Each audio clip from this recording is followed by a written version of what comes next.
In retirement, income or money coming in usually comes from a mix of different sources that might include Social Security, retirement accounts, investment accounts, annuities, or other assets. And for some people, that mix also includes a pension.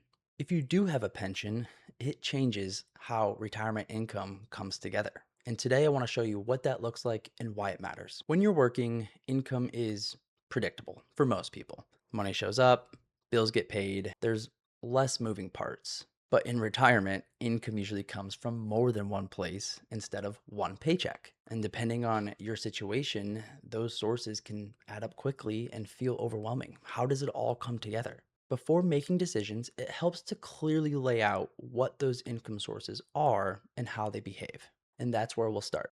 Meet Jack. So Jack is getting ready to retire at age 65.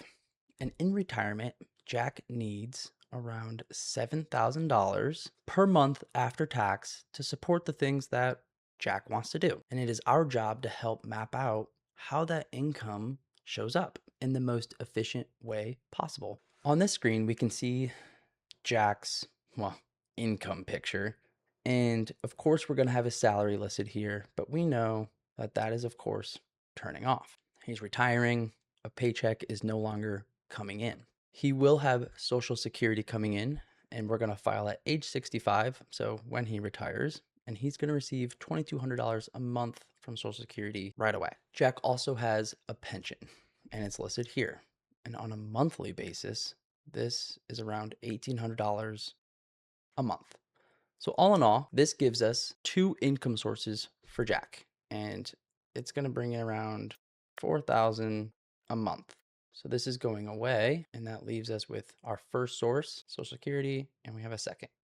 He also has a portfolio that includes taxable and retirement accounts, also some cash savings. And rather than breaking those apart, we're just going to group them together and call this the portfolio. So altogether, Jack has three sources, right? One would be Social Security, two is the pension, and then three, we'll just call it the portfolio or investments. One, two, three.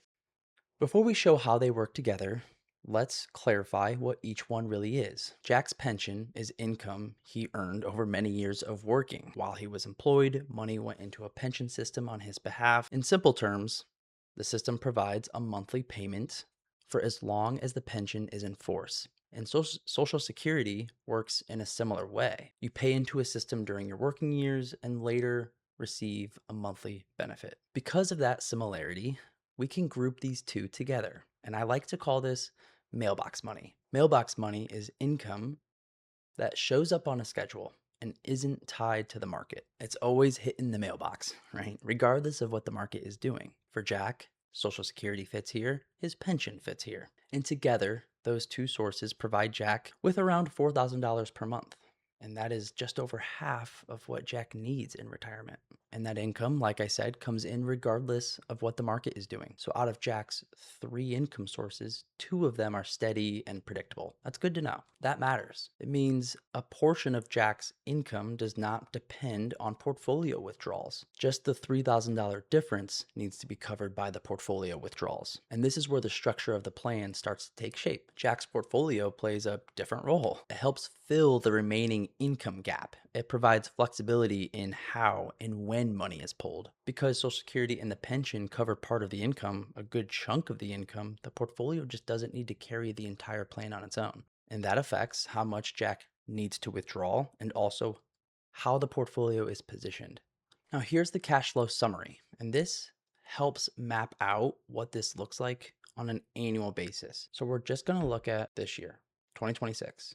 For Jack, here are our income inflows, right? So if we click into this, it should be our Social Security and his pension. And there's the total annual. There's our mailbox money. So we have our mailbox money coming in every year, right? Here are our expenses. So $7,000 a month times 12, it's around $84,000 after tax. So here's our tax payment. And here is the difference. So we have our mailbox money, our floor income, it's coming in. Here's our expenses. Here's the difference. So where do you think we're going to derive this income from? Where do you think this fits? You probably guessed it, the portfolio. So our first two are here, And then this tells us what we're going to most likely need to take out of the portfolio. So if we went and looked back at that one screen, we can see that same number here. We take this out of the portfolio. Here's what the portfolio is returning, and we can do this every year. We can actually use a cool visual to show what our sources are, right? There's the words I've been using: income sources, Social Security, pension, and there's our portfolio withdrawal. And we can see how they work in tandem year after year. And it's good to recalibrate and ensure that the portfolio can support the withdrawals needed above and beyond the floor income.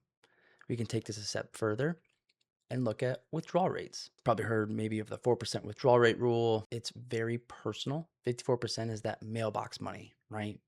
$4,000 a month is stable, Social Security and pension, and that keeps the withdrawal rate lower out of the portfolio.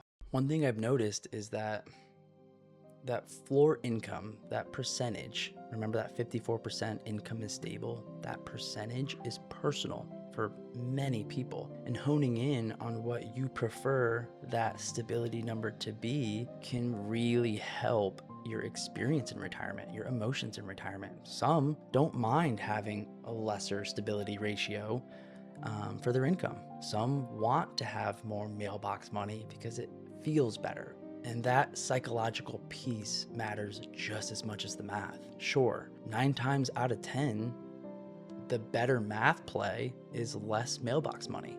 It's that risk-reward relationship. But on the flip side, if you just don't like withdrawing, maybe that's not the best approach. So anyway, I guess the bottom line here is if you do have a pension, your retirement income should be organized with intention. And it can really help your confidence and clarity, of course, in this next chapter. Thanks for being here. Until next time.